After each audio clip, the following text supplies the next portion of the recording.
أول شيء بنعرف شو least significant. هذول بايت. عندنا 8 خانات 8 خانات 1 2 3 4 5 6 7 أو 0 1 2 3 4 5 6 7. أوكي، هون عندنا least significant bit وهون most significant bit.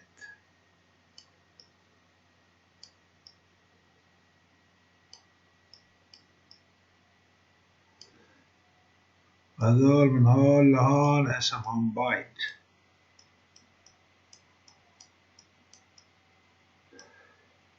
اوكي، نروح لهون.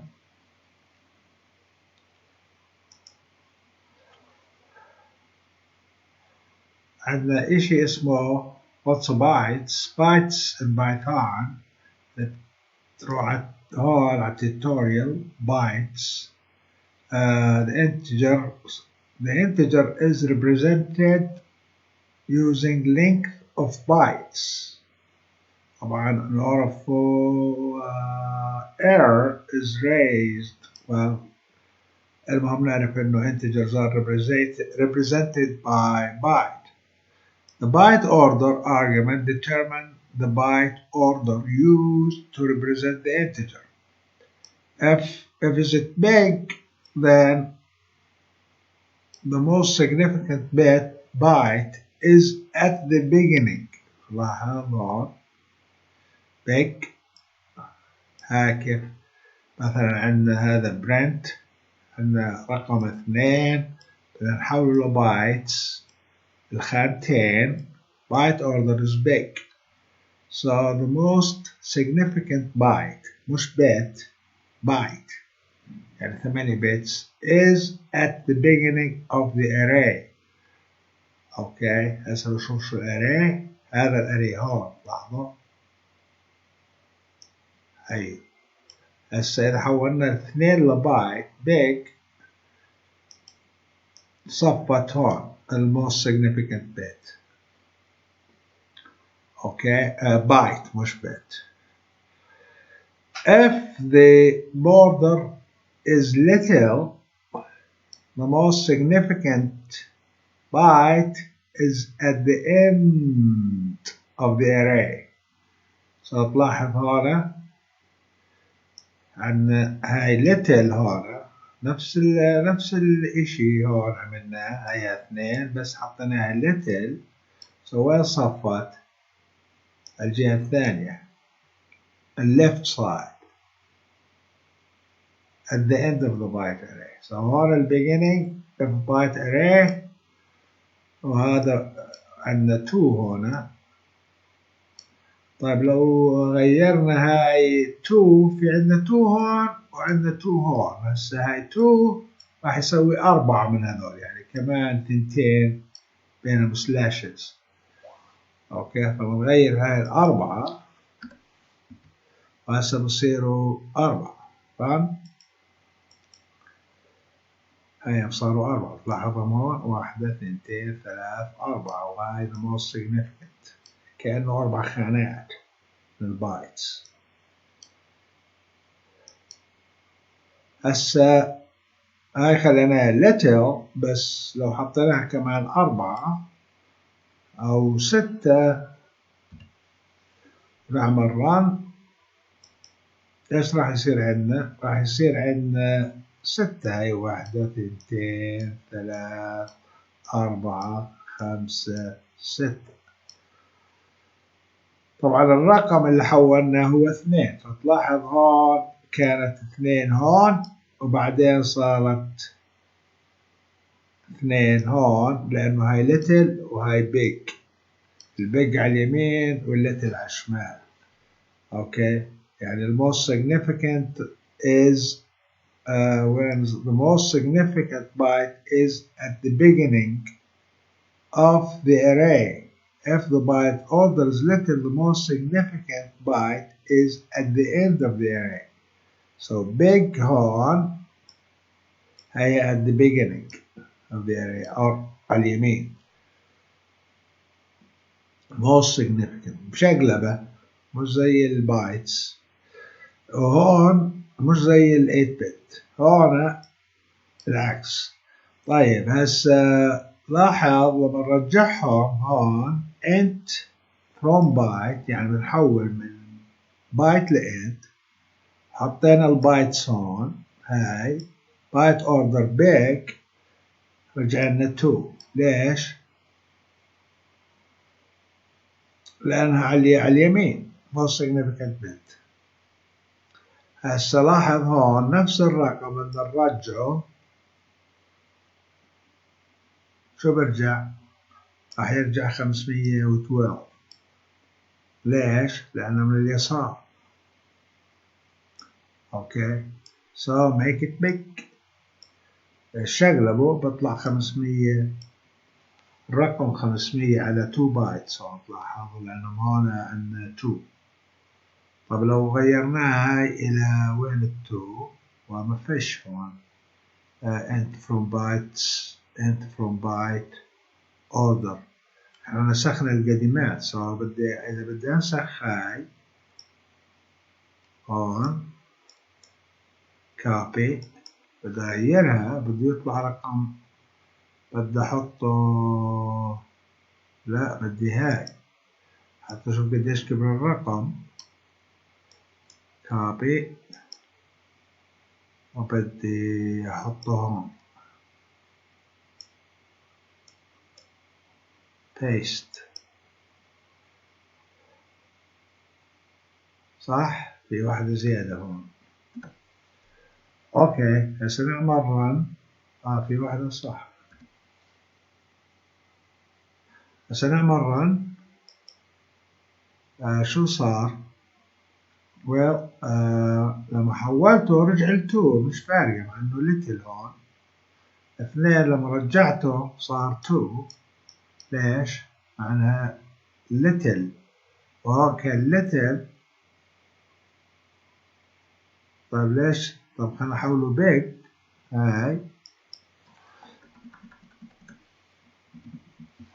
ورن. اوبس هي طلع رقم ثاني. اوكي فبدك تعرف انه هاي little و big تعتمد وين. خليك على البيج technically بس هاي اصلا هي على بتخربطك. بس روح على التوتوريال ايوه اذا انت مخربط شوية. بس تعرف انه هيك البايت بتحول integers الى بايتس. اوكي اذا شكلهم زي هذول بايتس بس هم represent integers. طيب لو حطينا حرف A مثلا شو راح يصير؟ run. oops error A is not defined غير معرف. فحطينا الاسكي لل A 97 ولا اسكي صار 90 ولا 65 هاي كبيرة. run. طلع لنا رقم. اوكي so نروح هسه نعمل back to the class بس نوقف شوية حتى نحول عليها وين راحت. اوكي هسه شو بدي اعمل؟ بدنا نحول نستخدم البيكل كلاس. نستخدم البيكل كلاس لنرسل list through the socket. so هون هاي طبعا انتم عارفين هاي الكلاينت سايد. خلقنا الساكت بناء على الستبس تبعت البيركلي development software development protocols whatever model بسموه. so هون عملنا list وبيكل هي بايثون specific يعني other languages use streams فهي higher language a little bit higher. so هون عملنا الليست. هسه شو عملنا؟ جبنا هاي سمينا هون متغير داتا وبيكل dumps. اوكي the list. هسه ايش هاي الميثود؟ هاي الميثود تابعة طبعا هاي اسم الكلاس شكلها ستاتيك ميثود، وهون عندنا الليست اعطيناها الليست اللي هون، وهاي بتحول الليست هاي الى بايتس. اوكي بنروح نعمل هاي كلين هون، نعمل رن.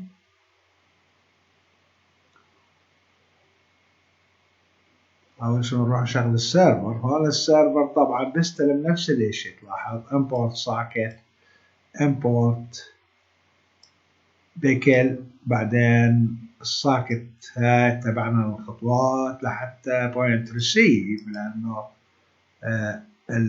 الكلاينت لازم يرسل اول. اوكي so receive تكون عكسها هون. اوكي وهي عدد البايتس. هسه print this will print it، يعني print the last or the message. هون حطينا message لما receive بدي يطبعها in bytes. هسه the load هاي الميثود اللي هون loads اللي بتتحمل المسج، نعطيها المسج ترجع لنا اياها الى list. so هم dumps تحول البايتس، loads تعكس. اوكي so هسه بنعمل رن. اوبس لازم نعمل رن بالسيرفر اول شيء. هون رن. اوكي صار عندنا غلطة هون. ايش الغلطة؟ لا يعلم الا الله. فور شو هذا؟ في عندنا اشي بنرجع هاي البادي هون body of the loop.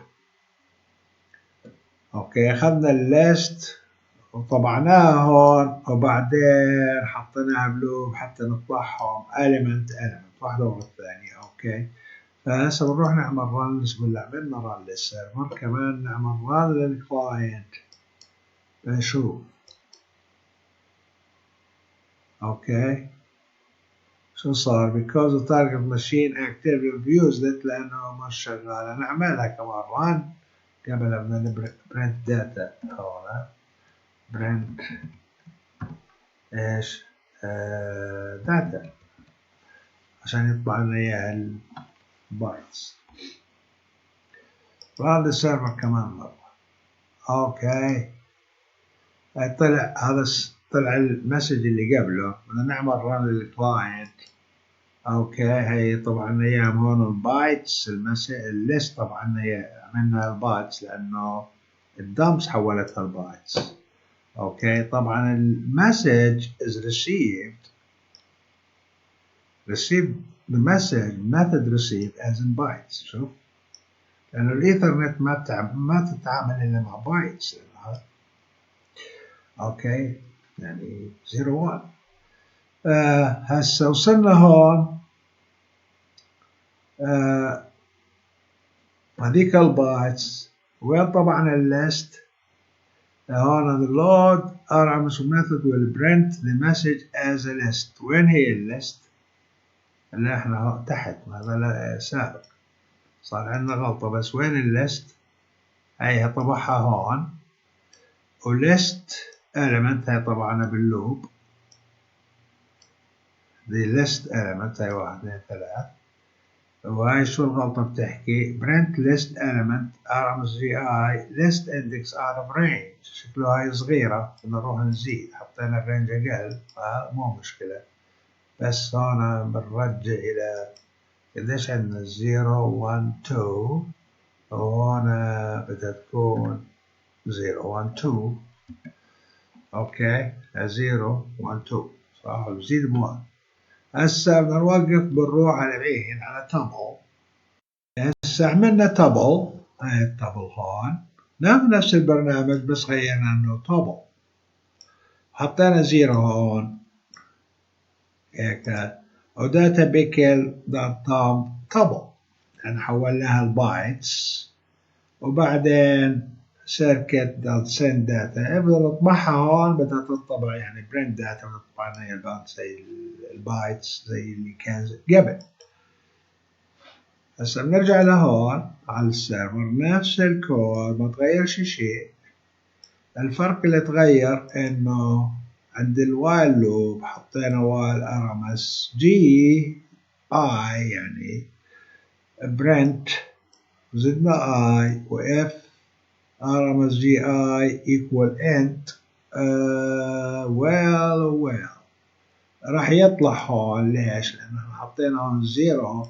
مجرد ما صارت هذا وايل لوب مجرد هاي ما صارت زيرو راح يطلع. فهاي كود ما بدنا اياه، مش حاطين انت. هاي اصلا لمين؟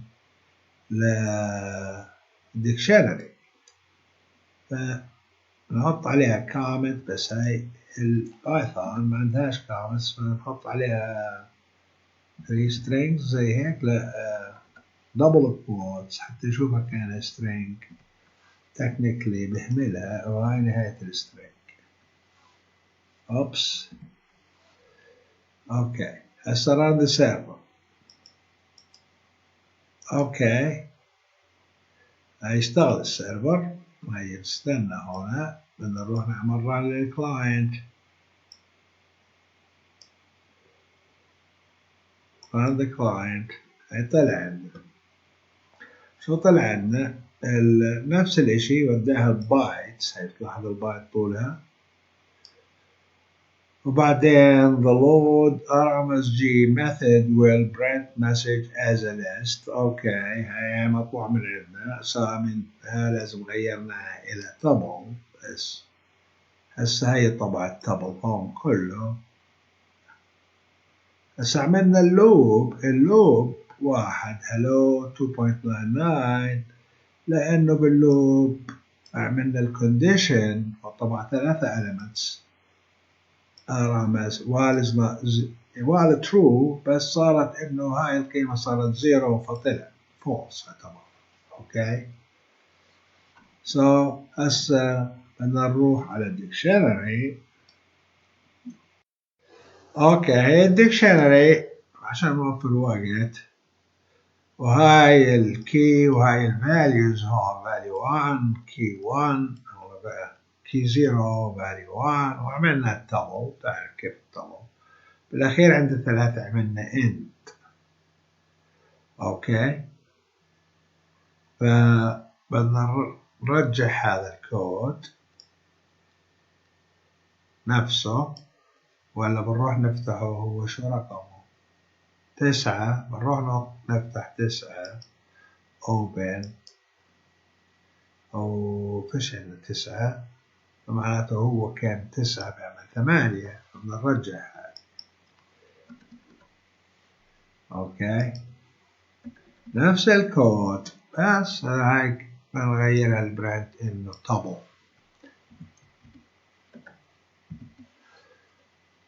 عملنا هذول الخطوات نفس الخطوات اللي بالساكت فلو جراف، ونفس الرسيف. ممكن تزيد البايتس هون قد ما بدك، حطها 5000 يعني بدك تضلك تضيف multiple of 8s. هسه this will print bytes. طبعا هاي استلمنا بايتس وراح يطبعها بايتس. حولنا الدمبس حولتها البايتس. اوكي فالبي تعني بايتس اللي نشوفها. اوكي فهون run ابى نشوف بس انه يوقف عند الاند. هي عملنا انه اذا الفاليو الكي مثلا راح العداد هذا وايل عند الثري راح تكون end فبريك. فنعمل run للسيرفر اول. اوكي طبعا هذا القديم. هسه بدنا نعمل run للكلاينت. هيطلع الجديد. فبتلاحظ انه عندنا الفاليوز 0. هي هون 0 نفس الطبل. حول من وين؟ من الكلاينت يعني رسلناه الى وين؟ الى السيرفر. هاي طبعا شوية هون طبل element value 1 spring is green sun. بس هون طبعنا value 1 spring is green sun بس end ما انطبعت. ليش؟ لأنه طلع اوكي. طبعا element or key 1 key 0 1 and 2 يعني 3 هاي واحدة هاي ثنتين هاي ثلاثة. هسه نلحق قبل ما يخلص الوقت ونروح على فايل. بدناش نقرا الفايل read line by line، بدنا نقراه كله ونحطه بليست. فعملنا import pickle، ما حطيناش ساكت لحد الآن، فايل ليست وقرينا الفايل. ايوه الباث له زي client.txt. طبعا انا بقرا بتكست فايل. اوكي. هسه عندي two files be careful. عندي وين هو موجود؟ هي موجود هون. خلنا نروح عندي two files، واحد بيكل وواحد الاكستنشن بيكل، عنده واحد تكست فايل موجودين بهاي الدايركتوري سميتها client. عندي two directories، واحدة سميتها server واحدة سميتها client. هسه بدي اقرا هذا الملف، بدي اقراه كتكست. لاحظ ايوه بدون البي اولا، وبعدين بدي اروح اطبع لما اقراه باستخدام keyword with هي الباث. اعطيته الكونستراكتور تبع الكلاس لهم، يعني اعطيته لهم خلق لي الاوبجكت اللي يسميه اف، بعدين حطيت try، بعدين قريت الفايل read ما استخدام method read واستدعاء الاوبجكت اف اللي موجوده بهاي الكلاس اللي هي اسمها open، او يعني الكونستراكتور اللي هذا الكونستراكتور فوق. اوكي. So what happened is راح اقرا هاي وبحطها بالليست، بعدين اذا صار ايرور بطبع ايرور، بس ما في ايرور بسكر الفايل حتى اقدر اشتغل عليه فيما بعد. اوكي. وما في داعي، ليش؟ لانه تكنيكلي الويذ هي بتسكر لحالها صح. اوكي. سو رن، بشوف هسه نشوف شو يطبع. اوكي. هسه طبع الفايل مش واضحة هون، نعمل كلير كونسول، نعمل رن. اوكي. هي طبع my name is file I live in client folder how are you. طبعا اذا تروح عليه هذا الفايل وين هو، بنروح على client directory، بنروح عليه هون. ايوه hello my name is file I live in client folder how are you. اوكي. سكروا. هسه لنفرض انه حطيناه read in bytes، شو راح يطلع لنا؟ راح يطلع لنا in bytes. run. اوكي. طلع لنا اشي in bytes. بشوف السلايسز هون.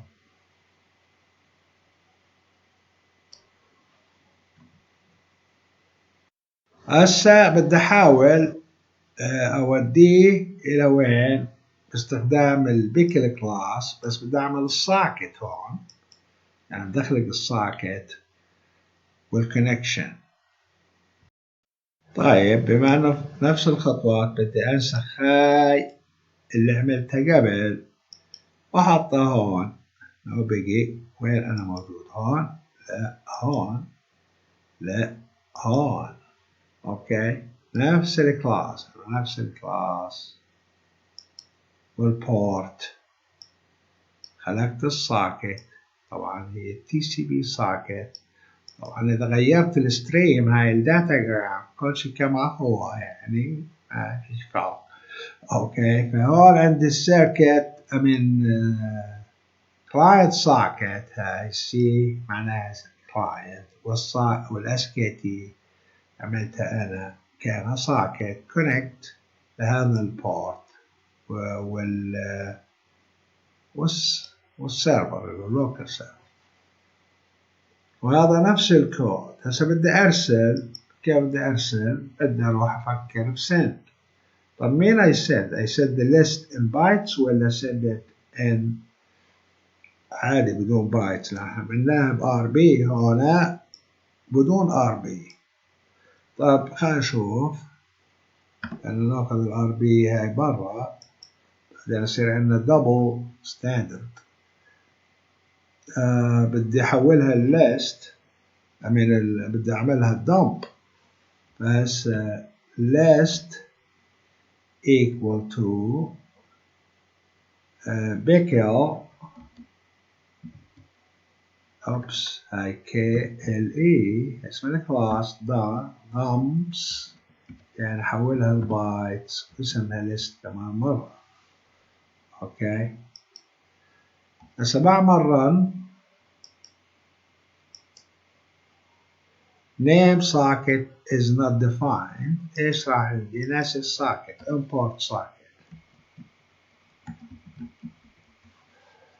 اوكي اعمل run، شوف جاي كذا فيش اخطاء، شكله مشى حاله فيش اخطاء، بس انه السيرفر بيزي.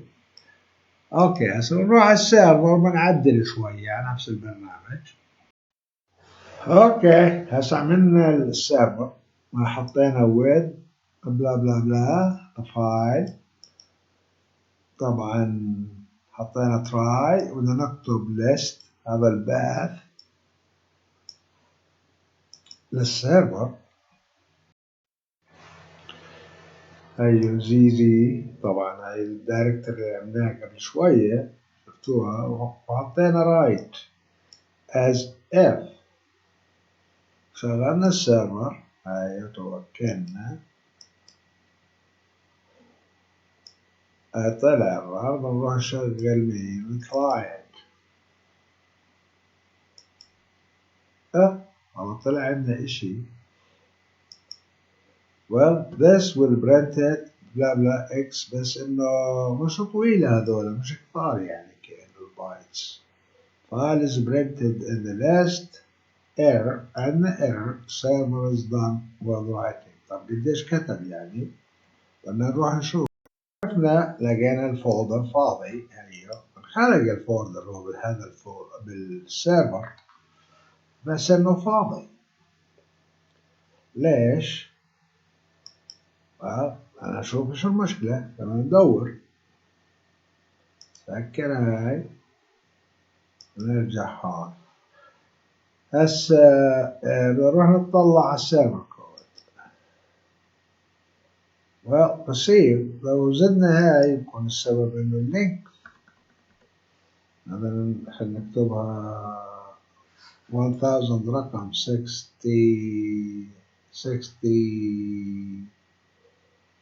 2000 بايتس، ولا هذا كثير. اوكي نعمل رن نشوف اذا صار شي غلط. اوكي ونرجع على السيرفر برنت على الكلاينت رن، لسه في عندنا ايرور. بنروح على الفايل، وين الفايل؟ على السي